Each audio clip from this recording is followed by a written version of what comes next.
you could go one end in your wheelchair and I'd go at the other end with my walking stick.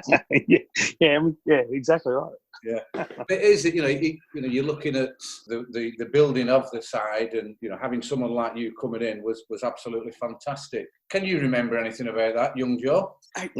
Honestly, I can't. I mean, I was 9 when Ryan first came. I'm really sorry, everyone. I was 9. I can remember him being really fast, and I can also remember when you went home when you were injured, they were sat on chairs outside the West End room just before he went. I don't know why I can remember this, and it might be a false memory, but it was very sombre. I can remember it being very sad when he was leaving. And that was, after 10 games, that was the effect that you'd had on the club. Not that everyone was sad, but the fact that you had to go. Probably the bar tab, that would have been. And then obviously later on, 2006, 2007, I have a slightly better memory of that. But when he initially came, I didn't know anything. I was still dressing up as James Bond at that point.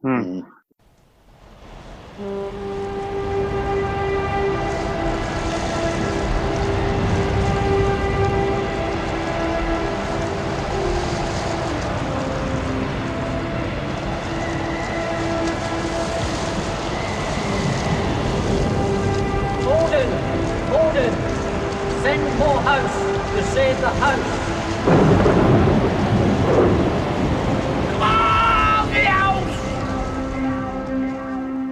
Probably takes us back a little bit to Ryan in his South Australia days, battling for these contracts. And I remember a story that Renner's told, bless him, was that when he picked Ryan up from the airport, and on his way back, sort of Ryan says, do you mind me asking how you found out about me? And Renner says, yeah, I did my research and I found this and I found that. And Ryan says, fuck me. He says, you know more about me than the South Australian. So I was going to say, I actually remember that.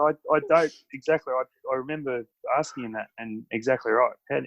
How did you find all that? I mean, Renner's had an amazing knack of finding...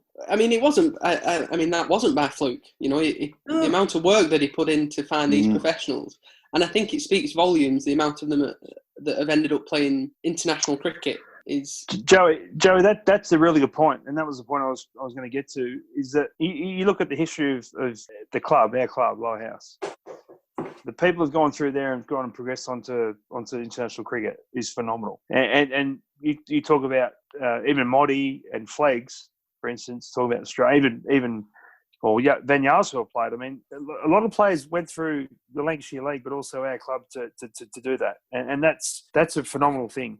The history of going through of that league, but also the way that Renner's. There's no coincidence there that Renner's got the right people in, because it wasn't just we look at stats and see how he's going. Because again, like Macca said the other night, it's not just the player, it's the people you bring in, and those people, those players and people, the ones you speak of there, Fleggs, Moddy, Yarra. I actually never met Yarra, but I know he's a good man. Been through the club. It's not just about the player; it's about the person. And that's what makes the club as well. And the player goes a long way if they're a good person as well. So there's no coincidence in that. It's so true. With Gary captained the side and played with a lot of pros. I did. Tony's been around a long time and he's always at the club. It counts for so much. It really does when you've got someone that is approachable and it can get the best out of you, out of the individuals. We've gone through that season a little bit, Ryan, and there's a couple of games that have jumped out. Joe Beneduce, has mentioned some great things about you, about being, the top pro that he's played with and that he's met, etc. And he flagged up, I think, him and Gary. Gary was watching this game.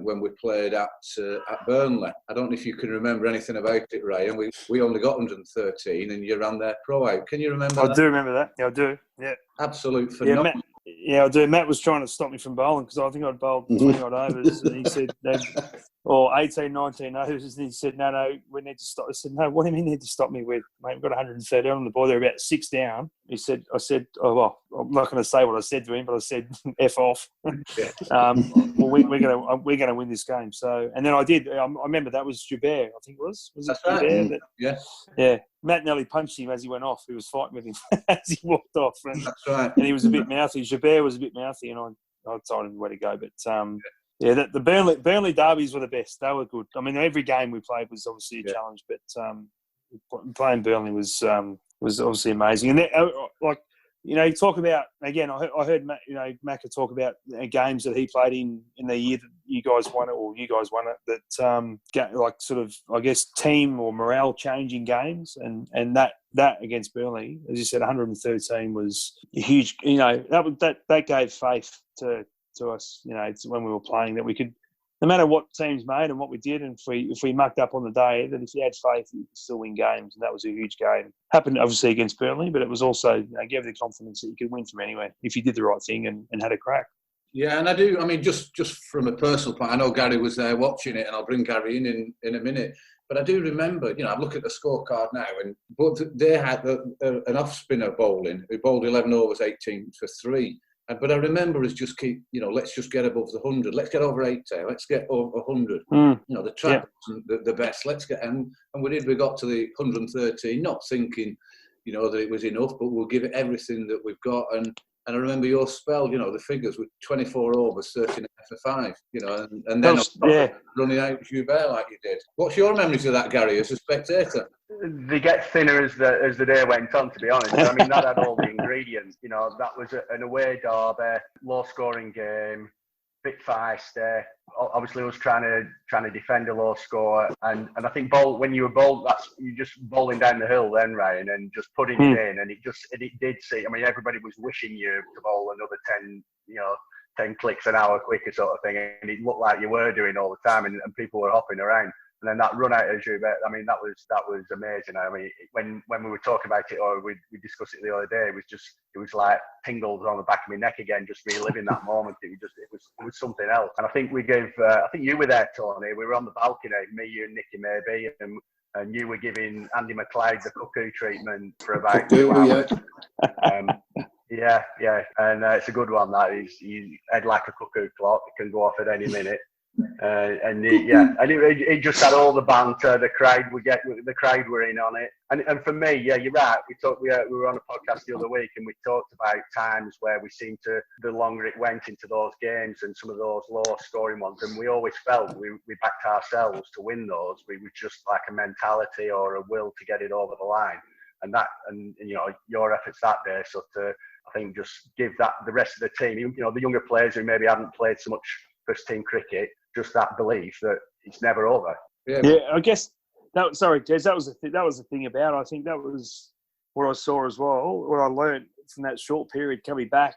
And again, I'm probably repeating a bit what Mac alluded to the other night, is that was the role as a professional. It wasn't, yes, you had the pressure on you earn the money, you've got to perform, that's fine. But you've also got to try and instill something in the change room as well. And our change room was great. I mean, it was all about, yes, we had to, make sure we're doing our roles, whatever, but geez, it was a funny change room. Trying to get past Johnny Russell and Charlie and Joe.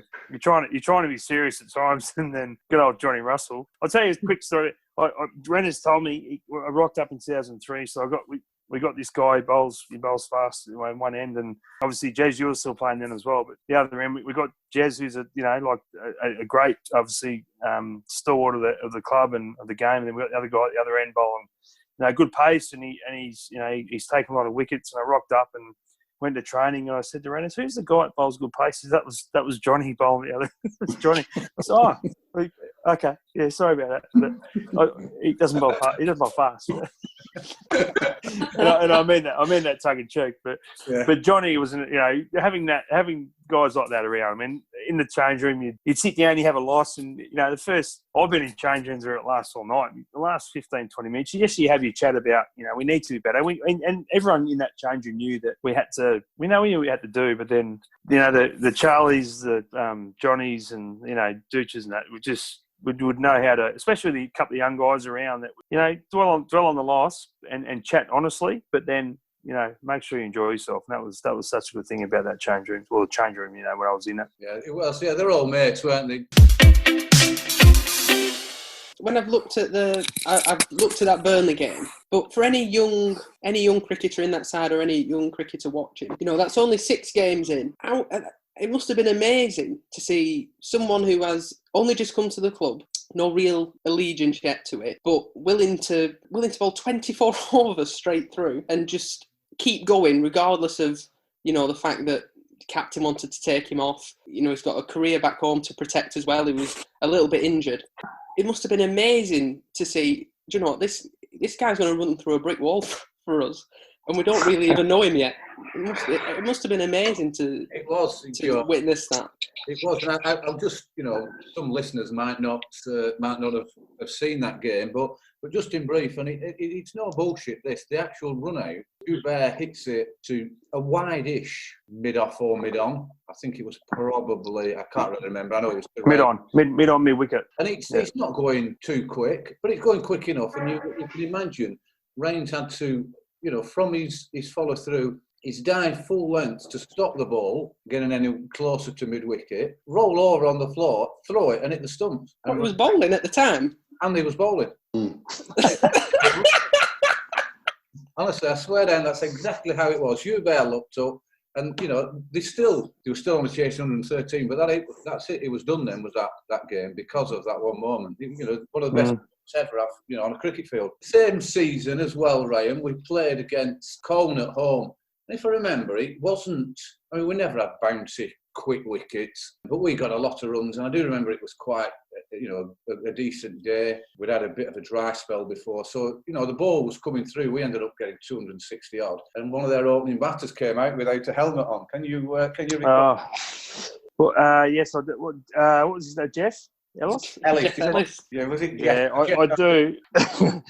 I do remember that, and I have to admit, and I apologise for people listening, that I did go too far. But in those days, when again I was starting to work out bowling a bit quicker, and for someone to come out and not wear a helmet, I must admit I didn't have to say anything, because the boys around, Matty, Johnny, Dooch, Charlie.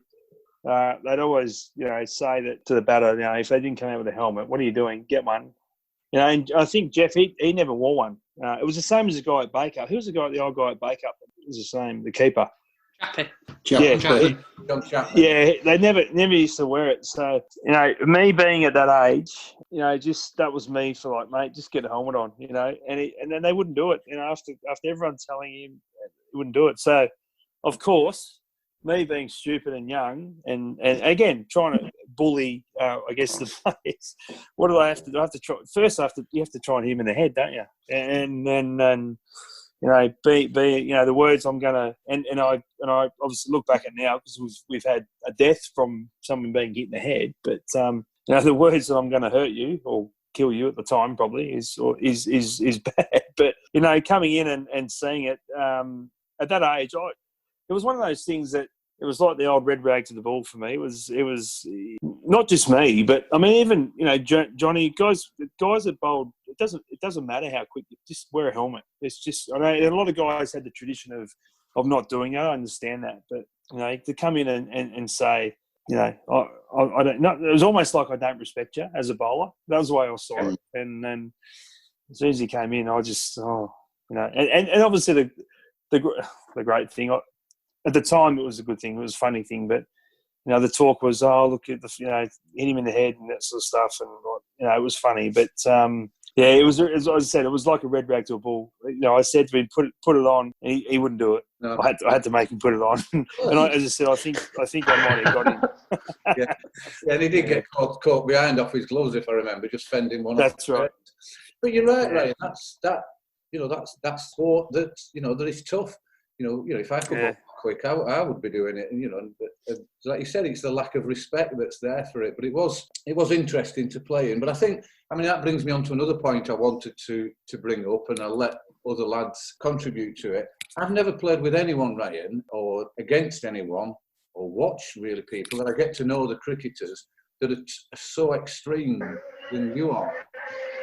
On the field, it's win at all costs. So you can see that when you're playing for Australia or whether you're playing for Lowerhouse, you go out there, you win at all costs. You'll give them grief. You'll get into their ear. You will, even when you're batting, you're aggressive. But then off the field, you're the complete opposite. Yes, that was a big thing of mine. I always played hard, and as a youngster, I definitely took that too far. I always try to push the line a bit, but I tried. My goal when playing in the Lengths League, I always thought I wouldn't do that. But when it came to the point of winning was everything, to be obviously in the right way was I always wanted success, and it's no different to everyone that plays the game or plays sport. That was the thing, and there were times I might have gone too far, and as I said, being a bit young and immature, that was probably the way I played. But I always made sure, and that was one thing that Buff, Darren, and a lot of guys in my club back in Adelaide always used to say. They used to do the same thing. That's where I learned it from. That you can always go hard on the ground and go hard and do what you got to do. But if you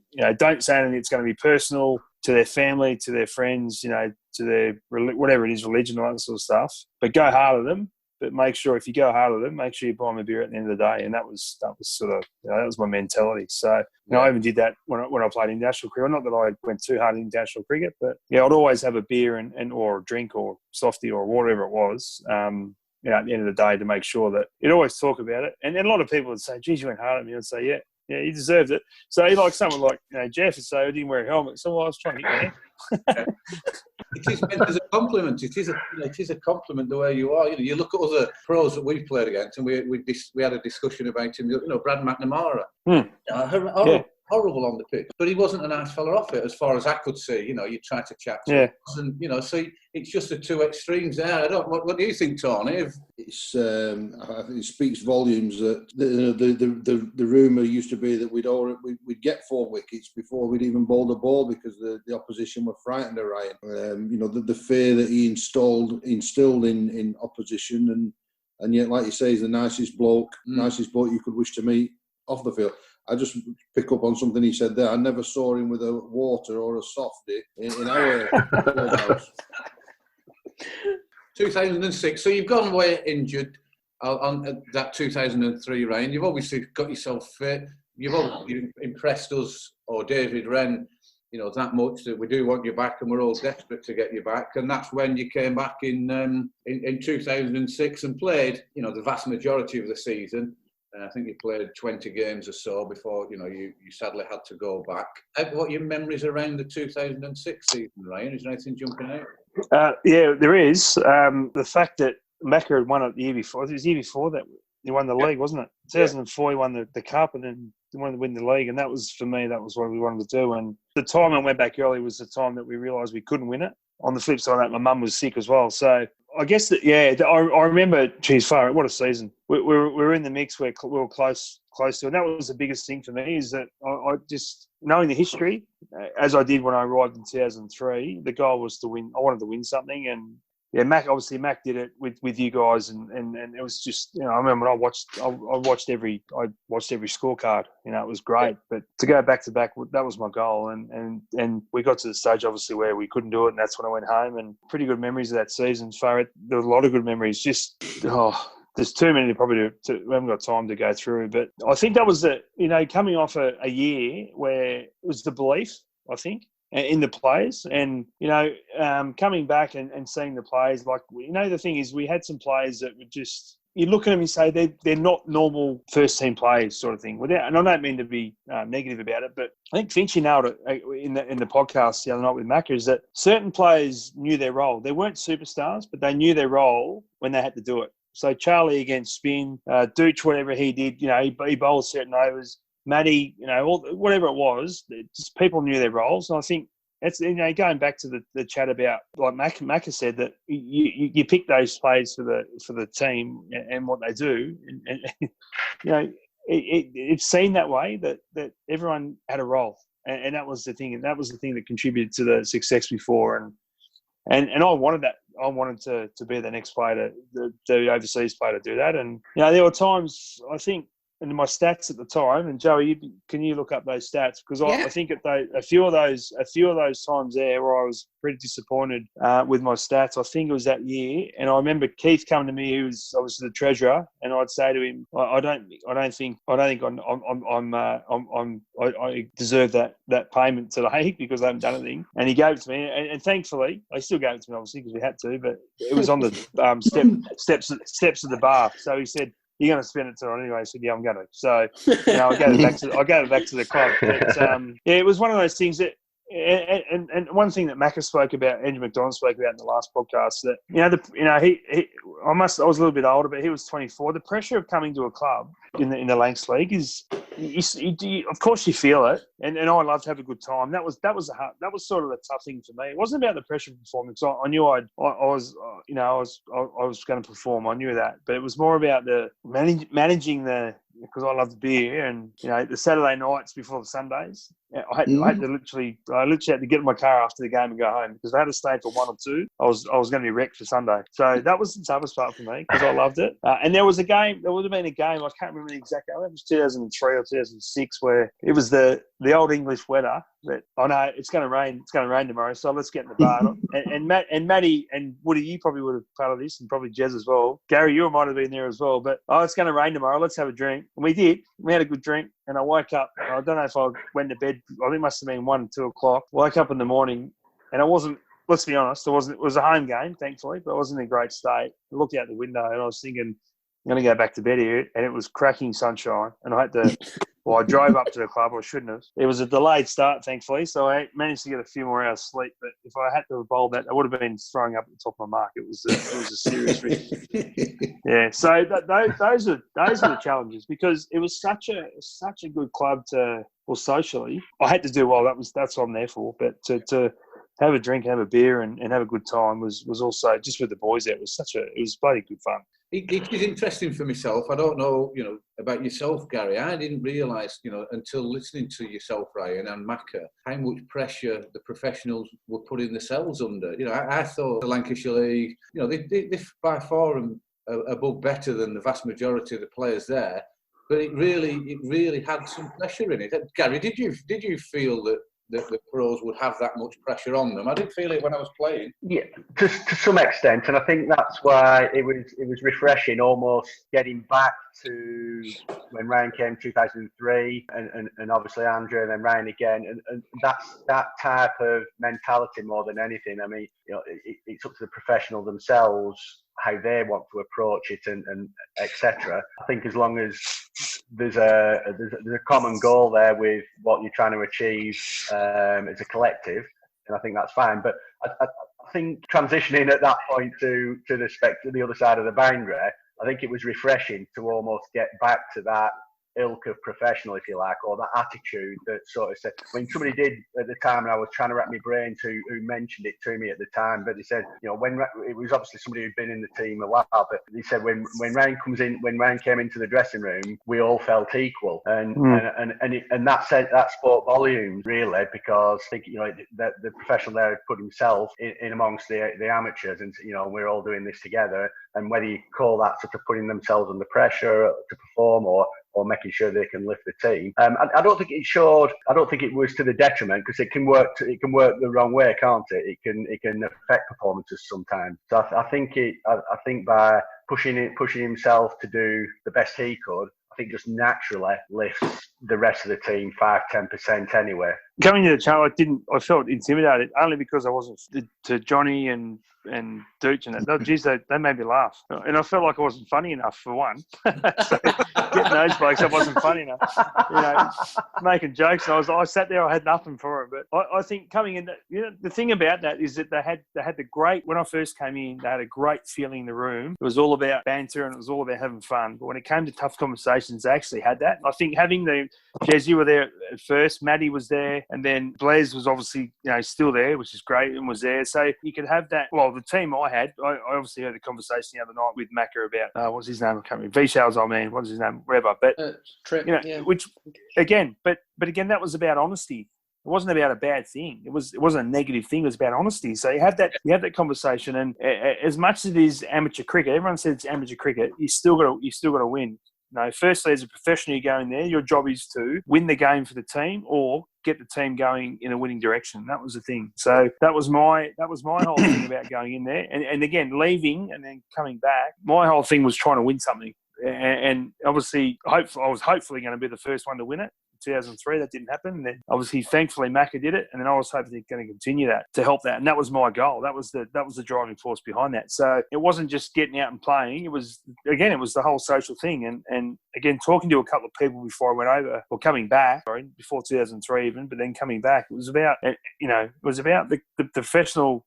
Yes, the pressure's there, but it was about leading a club. And I even found that with going to training. It was, do we train? Oh, sometimes. I was like, oh, okay. Well, that was 2003. I was like, well, are we trying to win it? Are we being serious about it? So, but that got better as I went on, and 2006, 2007, that was better. So, and there's no surprise that results got better through that. Yeah, but without a doubt, Tony, you probably were, the closest person to Ryan. Is there any memories or stories that you can share with us? Be nice, Tony, please. Not for this forum, Jeremy. Not for this forum. What about the? Let's just discuss the Bake-Up away game. See if Ryan remembers that, and if we were right about the broken foot. Yeah, did you break Chris Cairns' foot, Razzer, or did you just clean ball him? No, I got it. No, I don't remember breaking his foot. I remember might have broke his off stump, but I didn't break his foot. Yeah, no, I definitely remember bowling him. I didn't break his foot. Game after, it was against Nelson, I think, and you got Craig McMillan out for a duck as well. I think there were a number of New Zealanders over that season, Shannon Stewart and Canning, I think, at Aslington. Yeah. Were you up for it a bit more with New Zealanders? I wish I'd known that 12 months ago, because I worked with Craig McMillan in the IPL. I didn't know that. I wish I remember that. Thought I do remember that. That was the year there. There's a lot of Canning was in. You said Tanner Cumming, didn't you? Yeah. So there was a few. I mean, Stuart was at East Lancs. He made a truckload of runs, I think, didn't he? Yeah. No, it was just. Oh, look, off the top of my head, it wasn't. It's not obviously a big thing, but when he got Australia, New Zealand, that was switched on straight away. I've got to get this bloke out. He's he wants to be an Aussie. He's close to us. He wants to be an Aussie, but no. It's always a good battle against the Kiwis. Jez, on that Bake-Up game, from my memory, I think he hit Terry Lord on his foot. Terry Lord. Was he the big in-swing bowler? Yeah. Yeah, I may have. And I think he hit Chappie on his glove. In front of his head. Yeah, and they didn't give it out, and then he bowled him. Yeah, I actually thought I might have. I might have really hurt him. I remember that because I saw it hit his head. I think the umpire did too. That's why I didn't give him out. I can remember talking to Mark Whitehead about this. I've alluded to it on a number of podcasts, but I spend a lot of time with Mark and we chat about different games and stuff. He said when he watched that game, he said it was the fastest he'd ever seen anybody bowl. But I mean, obviously Chris Cairns was a massive signing that year. And there would have been a lot of chat about him coming into the league and obviously going to destroy everybody. Did that have any bearing on your mentality or the team's mentality? I'll tell you what though, I reckon, and correct me if I'm wrong, T or Jez, you might know this, or Gary, that I reckon he played us at Lowerhouse and smashed us around. Is that right? Yeah. I reckon he whacked me around, and that was the thing I was so determined about getting him. I reckon he'd not just me, but I reckon he was smacking everyone around that year. Did Baker win it that year? They may have won it that year. No, Burnley won it that year. Right, okay. Because Bake-Up should have won it, but I think they lost the last. Well, Terry Lord had a broken foot. That might have been it, but they were close. I knew they were close because he was smacking everyone around. Yeah, so I think that I remember that. I actually sort of remember that game where I was on. We said before. I said to the boys before, I've got to get him out. We've got to get him out early, otherwise he's going to smack us around again. So yeah, I remember that. I ran in and actually bowled a decent ball again. Nice little out swinger, hitting it off stump. So yeah, no, I think he was one that. We've since found out there might have been a bit of dodges about Chris Cairns, but no, he was one that. Look, when you came to the Lancs League and you played against players such as him and international players, it was just a great challenge. It was a great challenge because you're playing on. Everyone say, "Oh, the wickets did a bit. It was great for the bowlers," but sometimes they were good wickets and flat. But he showed that he made a lot of runs and he did well, and as well as a lot of other pros. So that was a great challenge about coming against these sort of pros and doing well. again, you're the pro for the team, and you wanted to make sure, especially as a bowler, that you got their pro out, and the roar, especially at home, when you did that from the crowd was awesome. It was such a great thing, So, and then vice versa, when you're away and you got the pro out, everyone would almost leave. it was awesome. So. Yeah, it was. I mean, I do remember that Chris Cairns at home, because I'm quite sure. I think he put a few windows on Lowerhouse Lane. It was some broken windows, if I remember rightly. Yeah. So yeah, good on you. And then you've come back in 2007, but you clearly had you played much cricket back in Australia in the summer over there? I must admit, he sent me that info. I can't remember that, to be honest. I was there. I think I was there because I only came over for half the season, didn't I? Or even a quarter of the season. Yeah. I think it was because I was really focused on trying to do well back home and get a good pre-season, try and continue what I'd sort of started, I guess. And I actually remember Renners coming to me and saying, mate, he knew from the start.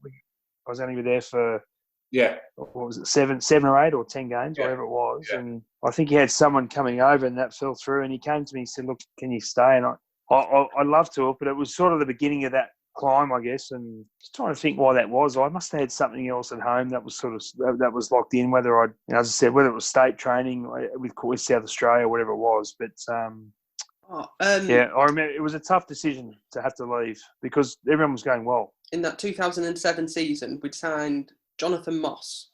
That's right. Who pulled out in April. That's right. I'm just looking at the thing now.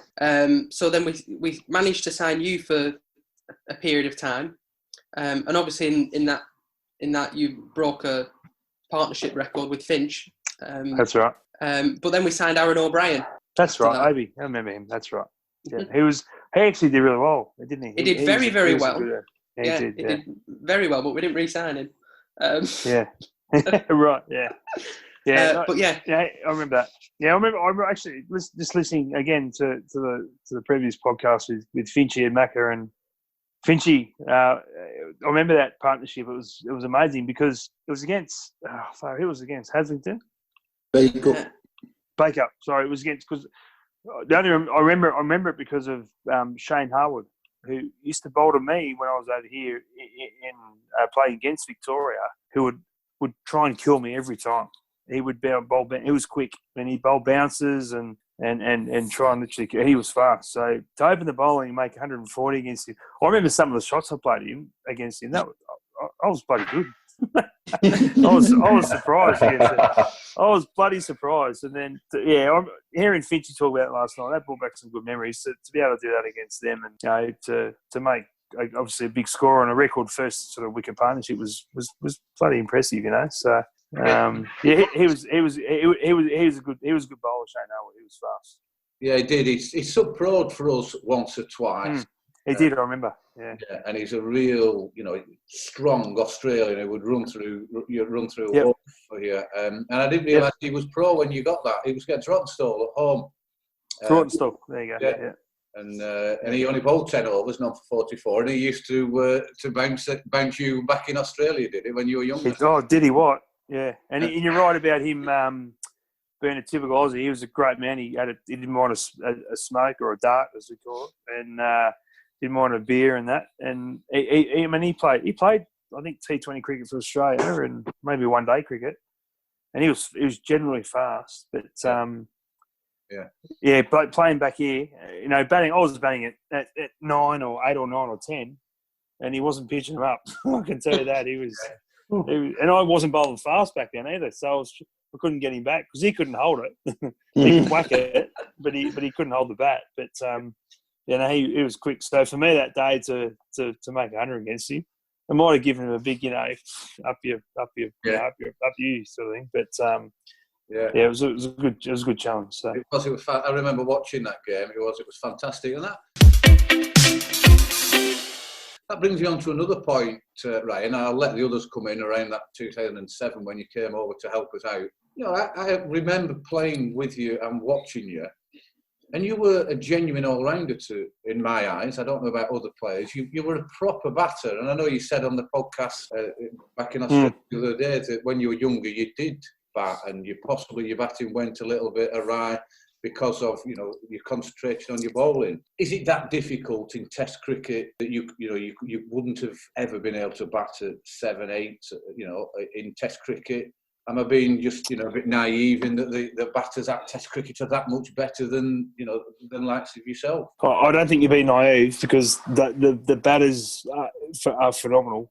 The way they pick the ball up the seam and the length is phenomenal. I don't know. I think through junior cricket was okay. I batted a lot and did okay, batted top order. But as I said, bowling took over. But as it got quicker, I must admit, I think I got scared. I was scared of the quicks. Blokes bowling 135, 140 k. It was scared the shit out of me. So, but again, I didn't do enough during that period of when I was trying to work hard and bowl a lot. So I bowled a lot of training more than bat. And then I got to the stage where I was feeling good with the ball, and then I started doing it again with batting. And then in South Australia, I had a guy that was one of my coaches through the junior under-17s, under-19s, who was assistant coach for South Australia. And he just said to me one day, he said, "Mate, what's happened to your batting?" I said, "Oh, look, I've just become a bowler." And he said, "No, that's bullshit. Your batting's good." So he, as an assistant coach, he just said, "Well, we're going to bat every time everyone finishes. You have your batting session during the normal training session, and then we're going to have a 45-minute session afterwards." I said, "Perfect, that's great." And then he come off. That was sort of around the time the sidearm, the plastic dog thrower came in. So he started doing that, and then he started come off. I said, he sort of worked it out, but he got me, being a good coach. He told me, he said, he asked me questions, and I said, I'm a bit worried about the quick stuff. And he said, "Oh, perfect." He said, "Yeah, you shit scared of it." I said, "Thanks." And then anyway, he started coming off about 18 yards or 16 yards and throwing these balls to me quick and the short stuff. And so I started working it out a bit. And that's when I started sort of, I think I was batting at 8 or 9 for South Australia. And then, it was probably more, it was a bit later again. But actually, I did really enjoy batting. Had to do, being down the order, especially a few of the times I was playing. Well, definitely South Australia, they had a few collapses, but then the Australian team, we had a few collapses. But yeah, it was a bit later again. I took on the batting again, but I definitely enjoyed it.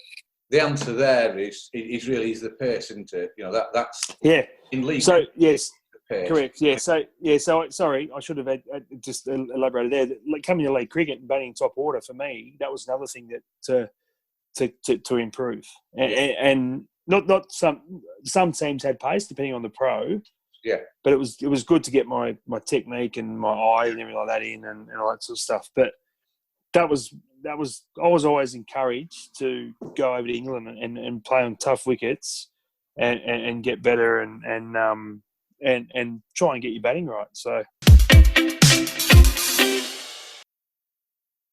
I've just quickly looked at his Lowerhouse stats and averaged 43 with the bat, 13 with the ball, finished on 99 league wickets.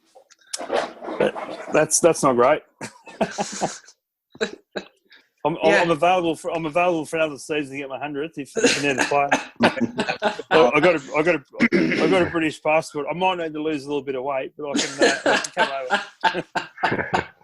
That's been a brilliant chat, Jez. That's been great. Just on Ryan's batting, he did actually get a county championship century, if I'm not mistaken, right? No, I didn't. 1994. Well, nearly. Yeah. 94 was it? Yeah. Well, 3 Test 50s. Yeah, but you've got 74 in Test. Mm-hmm. Yeah, there's a story behind that too. I know we're short for time, but I was going all right at the time, I must admit, and I was thinking I was trying to smash Ashwin around, and then I think I just hit him for 6, and I was actually thinking, how am I going to celebrate my 100, and where's my wife sitting? And then I tried to slog sweeping again next ball, and I was out LB. That was it. So it cost me my wife cost me a test 100 because she was sitting too high up at the MCG. So. Fantastic, brilliant. Yeah, it was fantastic. As I said at the start, Joe Beneduce is probably just going up and down the pizza aisle at Aldi. So he sent a little note through. I just said, is there anything you want to put to write or comment on? And he's basically saying, I'll read it, because it is a good paragraph. He's gutted that he can't make it. And he said, Ryan, still to this day, is the most superhuman pro I have ever played with or against. He was proper quick and very nasty with it. I think I've said it before, but I felt like we could do or say anything in the field because Ryan would always sort it out for him. Like having a really hard mate at school. And then his last line was, it wasn't just the cricket, he threw himself into the social side as well, which is probably why he's such a good mate with Tony Woodworth. So brilliant. From Joe, good contribution from him. Brilliant. Can I just quickly say, Jez, just to finish, I know we're quick, but what a club. I'd be back there tomorrow if I could, and people are listening, whatever, but what a club. And I think I heard or saw the other day that players around the competition wanted to come and play for Lowerhouse in the Lancs League, and I think that's a credit to. I think it's credit to Renners. I think it's credit to Keith. I think it's credit to everyone around the club. Matty, we haven't even spoke about Matty, Jez, your brother, or that, or the seat where we used to eat kebabs, Tony. On what was it called? The bench. The bench. And he wrote that in the tweet today. But if I could, I'd be back there tomorrow. If I was fit enough and strong enough, I'd with the British passport, I'd be back there tomorrow. But what a club to be able to be. Still talking to you now as good mates, and if there's anyone around listening, go and play in the league, or any youngsters. Haven't you spoke about Stan, which I wanted to touch on, but the young people around the area, just go and listen to the people around the club and be involved in the club. It's what a club. From what I understand, where it was and not winning anything to where it is now, it's what a credit to everyone around the area, around the club. So it's fantastic to be able to be sitting here today and speaking about the club like that. That's great. That's extremely kind of you, Ryan, to make those comments, and we thoroughly enjoyed your time there. As you said, when you come back, whether you can or you can't play, it's like last year. Whenever you're in England, it's always a case of a meet up at the club, and everyone wants to chat to you. Everyone wants to listen to you. And you're the type of man that does spend time and will give your time for all the spectators. You'll chat to any of the spectators, and they really appreciate you for it. So thanks very much for that. Is there anything else? Because we can cut it in if you have any other stories, Ryan, you want to come through, or. I've got some good stories, but like Tony said, they're probably not. They're probably not. No. Again, I just think the support, and I'm probably a bit boring, but the support for the club, the people around the club.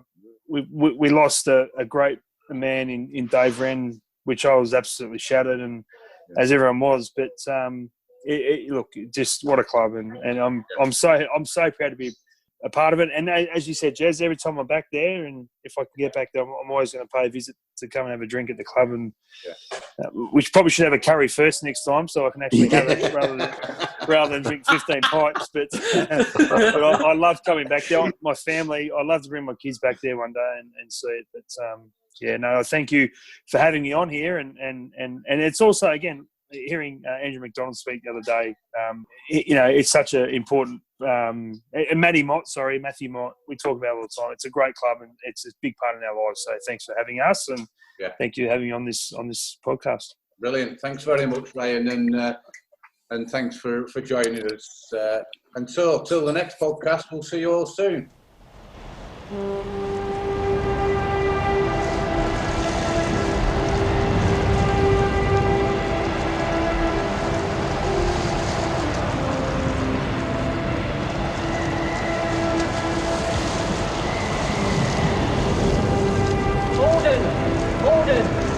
Send Morehouse to save the house.